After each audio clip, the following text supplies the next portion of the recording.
तुम्हारी जाति क्या है? दरवाज़ा खोलकर वॉशरूम जाओ। पंजाब पुलिस की प्रताड़ना पर टीवी पर ही फूट फूट कर रोई महिला पत्रकार। आपको शायद पता होगा कि टाइम्स नाउ की एक महिला पत्रकार भावना किशोर, जिन्हें पंजाब पुलिस ने 5 मई को गिरफ्तार किया उनके सहयोगियों के साथ। खैर बाद में पंजाब एंड हरियाणा हाईकोर्ट ने उन्हें जमानत दे दी, लेकिन इस बीच उनके साथ क्या क्या हुआ वो सुनाते हुए वो टीवी पर ही रोने लग गई। आपको उनका एक ही छोटा सा वीडियो हम दिखाएंगे, लेकिन ये सब देखने के बाद जनता को एक डर सा बैठ जाएगा। जनता में क्या, इन पत्रकारों में डर बैठ जाएगा कि हम किसी राजनेता के खिलाफ कुछ ना करें। भले ही राजनेता कुछ भी करे, शीश महल बनाए, भ्रष्टाचार करे, बलात्कार करे, जो मर्जी करे राजनेता, लेकिन उसके खिलाफ कोई कुछ नहीं करेगा।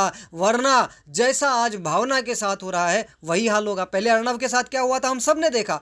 मनीष कश्यप का तो खैर मामला चल रहा, हम कुछ नहीं बोल सकते उस पर, लेकिन इसके साथ अभी भावना किशोर के साथ क्या हुआ ये भी इस तरफ इशारा करता है कि अगर नेताओं के खिलाफ जाओगे तो बर्बाद हो जाओगे।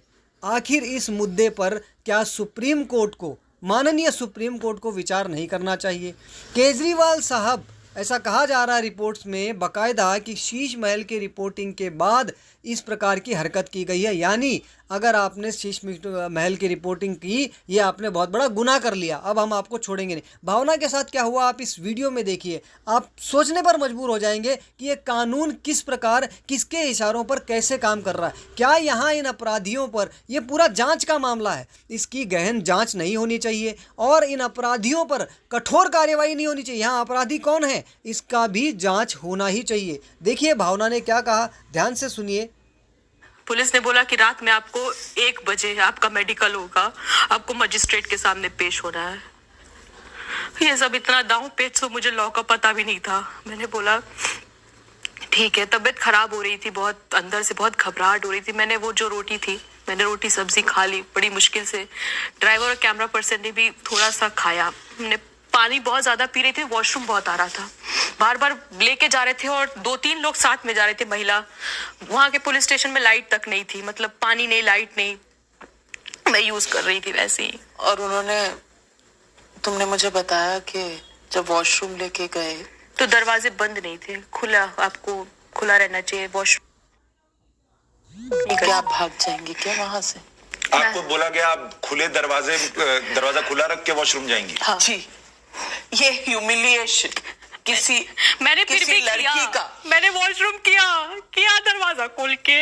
मुझे नहीं आई शर्म, क्योंकि मैं इतना प्रेशर में थी उस वक्त। प्रेशर, मेरे सर फट रहा था, मुझे लग रहा था कि पापा से बात हो गई शायद, अब तक कुछ। सोचिए क्या हो रहा है।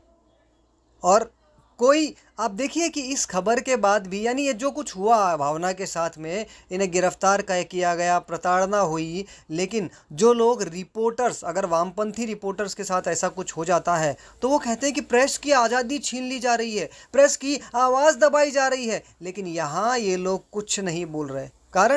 कारण कि ये वामपंथी नहीं है, ये लेफ्टिस्ट नहीं है। और सबसे बड़ी बात, इन्होंने शीश महल की पोल खोली है। शीश महल आप सबको पता होगा, नहीं पता तो आप थोड़ा सा सर्च कर लीजिएगा, मालूम पड़ जाएगा केजरीवाल साहब ने कितना ज़ोरदार बंगला बनवाया है। आम आदमी, बिल्कुल आम आदमी की तरह रहने की बातें करते थे, आम आदमी की तरह ज़िंदगी जीने की बातें करते थे, और अब लगभग 45 करोड़ से ऊपर की लागत का शीश महल उन्होंने बनवाया। उसमें भी बहुत तगड़े झोल किए हैं, ऐसा रिपोर्ट से सामने आता है। खैर ये जांच का विषय है, लेकिन इन चीज़ों पर जांच होनी चाहिए, इस शीश महल पर भी जांच होनी चाहिए। और उसके बाद ये जो कार्यवाही हुई और इसमें पुलिस ने जो किया, इस पर भी जांच होनी चाहिए। क्योंकि यदि कानून ऐसा है तो फिर लोगों के मन में कानून के प्रति कैसे विश्वास होगा, कैसे लोग सोचेंगे कि कानून उनकी रक्षा करने के लिए है, कानून व्यवस्था बनाने के लिए है। ये सब देखने के बाद तो ऐसा लगता है कि कानून